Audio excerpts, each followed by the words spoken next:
Sections 23 to 25. 3 grades of aspirants to birth in the Pure Land. Quote, the Buddha said to Ananda, Devas and humans in the worlds of the 10 directions who sincerely aspire to be born in that land can be classified into 3 grades. End quote. As we can clearly see, these grades are not related to beings who are now in the Pure Land, but who aspire to be born there. Practitioners still living in samsara are not equal when it comes to their spiritual achievements, but Amida's salvation is offered freely to all, without discrimination. So both virtuous people, as well as those who lack any virtue, are assured of birth in the Pure Land if they entrust to him. It is not an obligatory condition that only the most evil and corrupt beings should entrust to Amida. Even the wise and virtuous should do that. There are high-level bodhisattvas in various universes who have faith in Amida and aspire to be born there too. Also, long-living gods, as well as other beings, humans and non-humans, who are more spiritually advanced, some of them acting as unenlightened Dharma protectors, entrust to Amida. Such beings, while still not enlightened, are part of the higher grade of aspirants. Quote, the higher grade of aspirants are those who leave their homes and abandon worldly desires to become monks. Having awakened aspiration for enlightenment, they single-mindedly think of Amateus or Amida, and perform meritorious practices, aspiring to be born in his land. When they are about to die, Amateus, together with a host of sages, will appear before them. Then they will follow him and attain birth in his land. At once they will be born by transformation spontaneously from within 7 jeweled lotus flowers. End quote. Quote, they will dwell in the stage of non-retrogression, attain a steadfast wisdom, and be capable of freely exercising supernatural powers. For this reason, Ananda, sentient beings who wish to see Amateus while in this world should awaken aspiration for highest enlightenment, perform meritorious deeds, and aspire to be born in his land. End quote. Such highly advanced beings single-mindedly think of Amateus or Amida, which means they have complete faith in Amida and exclusively say his name without thinking or mixing this with anything else. The meritorious practices mentioned in the fragment above do not refer to various non-pure land meditations or formal practices, but to the fact that they are naturally able to observe the precepts and lead a moral life without worldly desires. Their personal merits put them in this world on the highest level of beings who entrust to Amida, help them to be more sensitive and see what others cannot see, including various manifestations of Amida. However, no matter what spiritual capacities they might have, only their single-minded faith causes them to be taken by Amida Buddha to his Pure Land after death. So, even highly advanced bodhisattvas who acquired very good karma and are on a level of spiritual evolution that is thousands of times higher than ours, can understand that their personal merits are not enough to cause birth and perfect enlightenment in the Pure Land. So they single-mindedly entrust to Amida and rely exclusively on his power.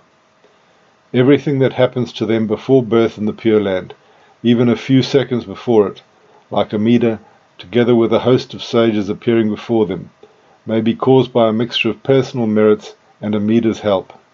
But once they reach the Pure Land, they become like anybody born there through the gate of faith or complete reliance on Amida's power. Some people, humans or non-humans, who entrust to Amida may have supernatural visions due to their good karma and moral advancement. Many gods, do not forget that gods are part of the 3 grades of aspirants, in various realms already have the capacity to see at a far greater distance than us who are born in human form. But even some humans who are more spiritually evolved can acquire this capacity. So, one who possesses a very good karma and moral behavior, being detached from the worldly desires, capable of living the life of a monk, focused entirely on Amida, entrusting to him single-mindedly and single-heartedly, can be more sensitive to what is invisible to others, and can also see Amida's manifestations while in this present life.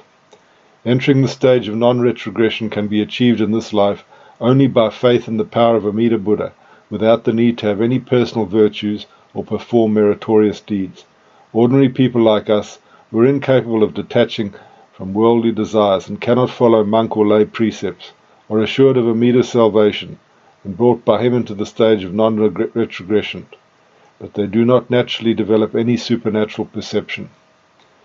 They can too, of course, have visions of Amida and his Pure Land, but only from time to time, and that is due only to Amida's work, but cannot have them constantly or many times. As Shinran said, quote, "Although I too am in Amida's embracing light, my evil passions hinder me from perceiving it. But his light of great compassion never ceases to shine on me untiringly." End quote.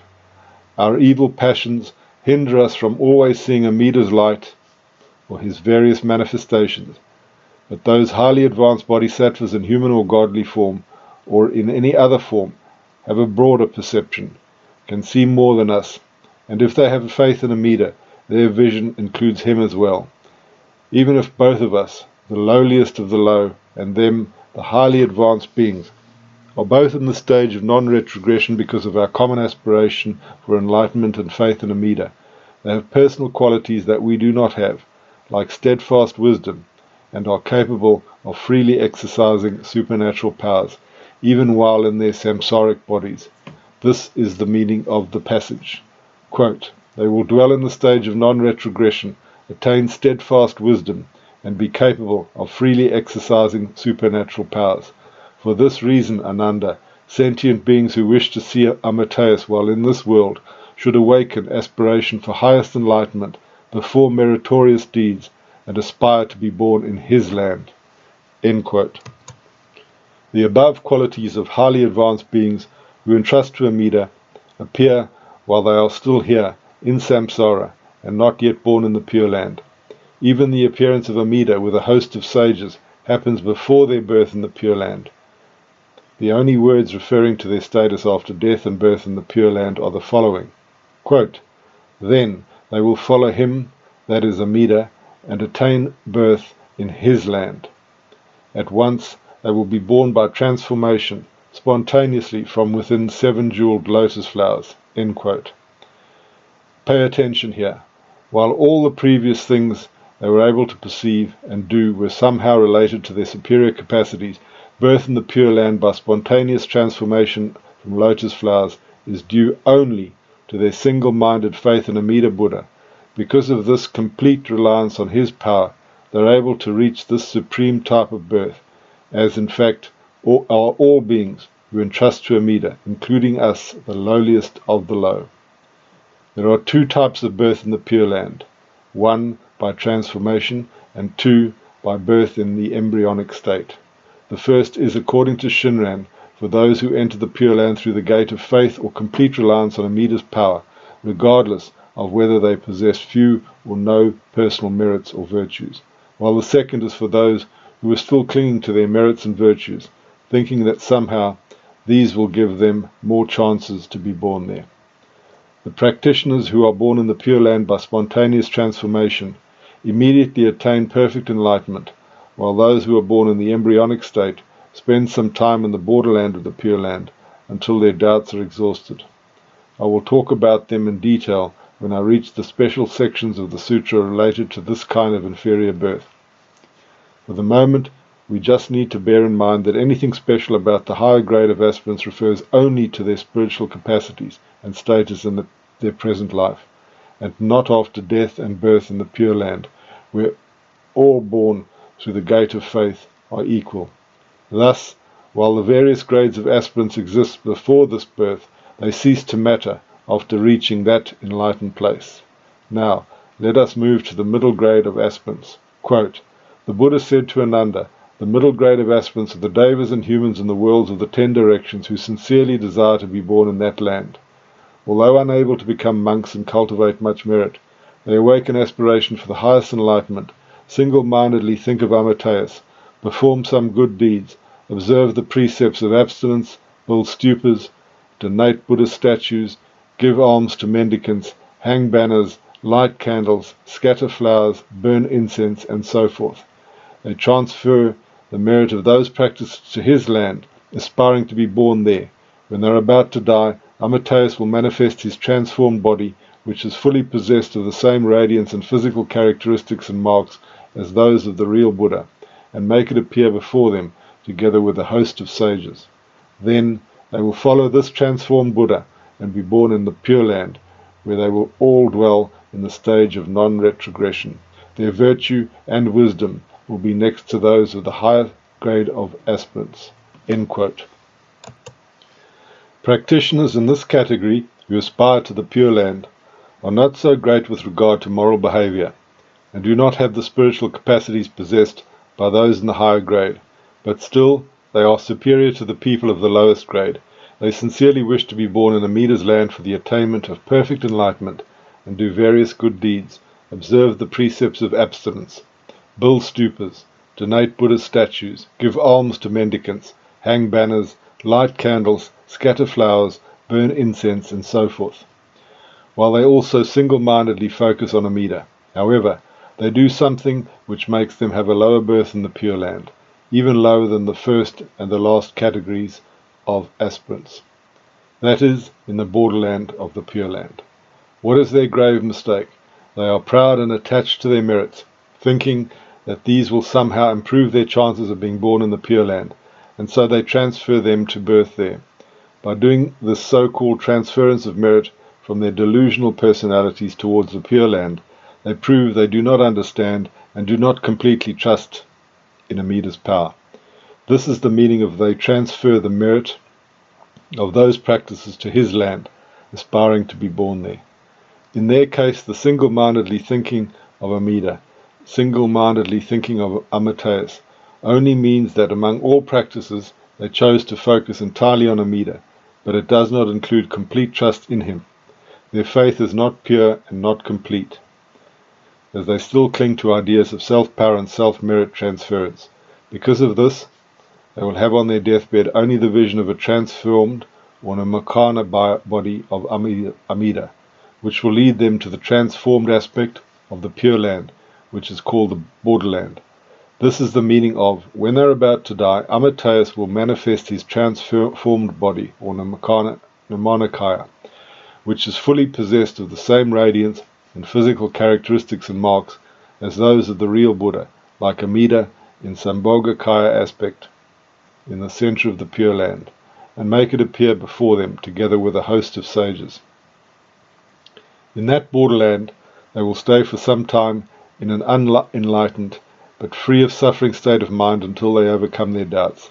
Thus, for them, the stage of non-retrogression is not attained in this life, but after death and rebirth in the borderland of the Pure Land, because they will attain enlightenment only after solving their doubts and entrusting completely to Amida's power.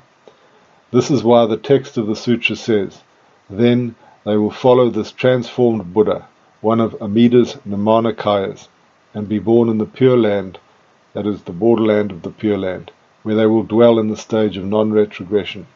In their case, non-retrogression means they will not fall back in the samsaric states of existence, and that they will attain Buddhahood after giving up the reliance on their self-power and receiving faith in Amida. Also, during this life, their virtue and wisdom will be next to those of the higher grade of aspirants. This, of course, refers to the personal merits and personal wisdom developed through their actions, but not to the wisdom of faith, which can only arise in those who completely entrust to Amida's power and give up any trace of self-power. Something truly wonderful is said about the lower grade of aspirants to the Pure Land. The usual tendency would be to dismiss this category, but after a closer look and careful reading, we have all the reasons to appreciate it and be happy about it, because that is where most of us are. Quote, "The Buddha said to Ananda, the lower grade of aspirants are the devas and humans in the worlds of the 10 directions who sincerely desire to be born in that land. Although unable to do many meritorious deeds, they awaken aspiration for the highest enlightenment and single-mindedly think of Amidaji 7 times, even 10 times, during desiring birth in his land. When they hear the profound Dharma, they joyfully accept it and do not entertain any doubt, and so, thinking of the Buddha even once, they sincerely aspire to be born in that land. When they are about to die, they will see the Buddha as in a dream. Those aspirants too will be born in the Pure Land. Their merit and wisdom will be next to those of the middle grade of aspirants." End quote. People in this category are unable to do many meritorious deeds, and their personal merits and wisdom are lower than those in the middle and higher grades. Their merit and wisdom will be next to those of the middle grade of aspirants, but they awaken aspiration for highest enlightenment and are in perfect accord with the primal vow. Why do I say they are in perfect accord with the primal vow? Because the three elements of this vow: entrust themselves to me, desire to be born in my land, and say my name, perhaps even 10 times, are present in those of the lower grade. For example, to hear the profound Dharma and joyfully accept it, and do not entertain any doubt, means to have faith, which is the first element of the primal vow. Desiring birth in his land and sincerely desire to be born in that land are the second element. Also, single-mindedly thinking of Amidaji even 10 times and thinking of the Buddha even once are the third element. That means to say the name of Amida without being obsessed with a number of recitations and without attachment to personal power, which is exactly how a person of faith says the Nembutsu. Because their personal spiritual capacities are very low, they cannot see Amida as clearly and directly as those in the higher and middle categories, but as in a dream if they are awake, or even in a dream if they die in their sleep. Shinran Shonin told us not to rely on visions and not to wait for special things to happen during our life or at the moment of death, but this does not mean they do not happen. As we can see in the text, people of faith can also experience such dreamlike visions of Amida before entering the Pure Land.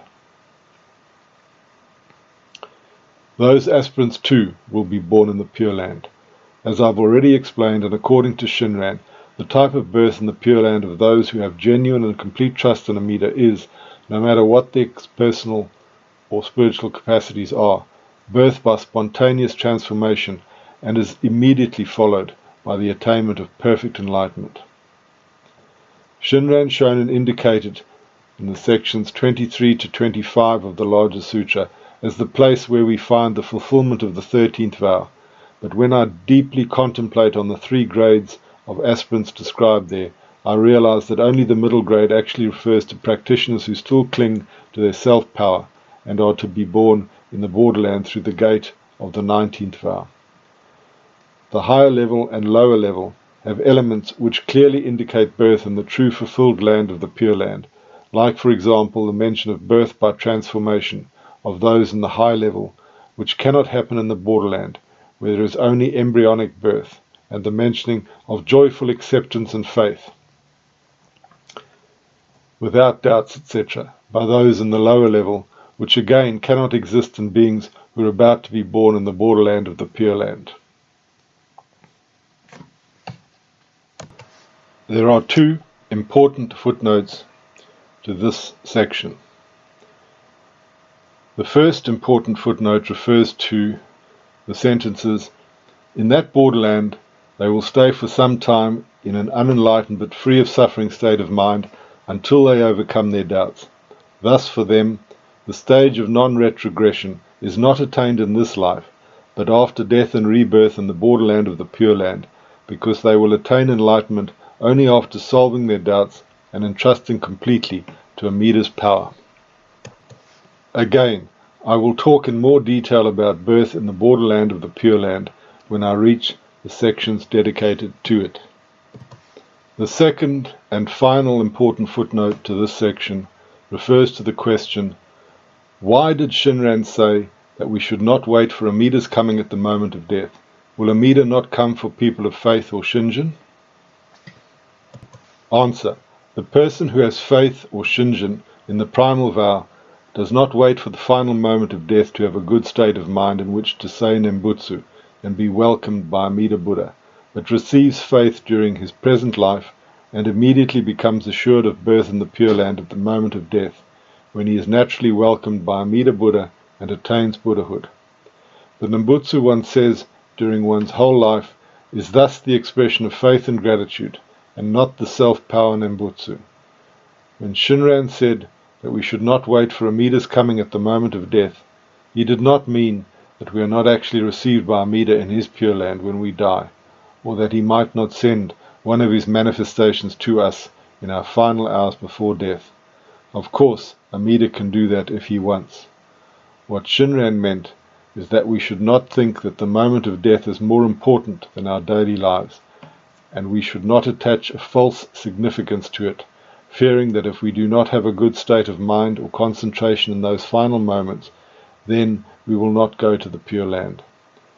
No matter we are or we are not in a concentrated or good state of mind when we die, no matter if we say the Nembutsu or die without saying it because of unforeseen circumstances, we will be welcomed by Amida Buddha in his Pure Land if we have already entrusted ourselves to him and said his name in faith during life. Quote, I, for my own part, attach no significance to the condition, good or bad, of persons in their final moments.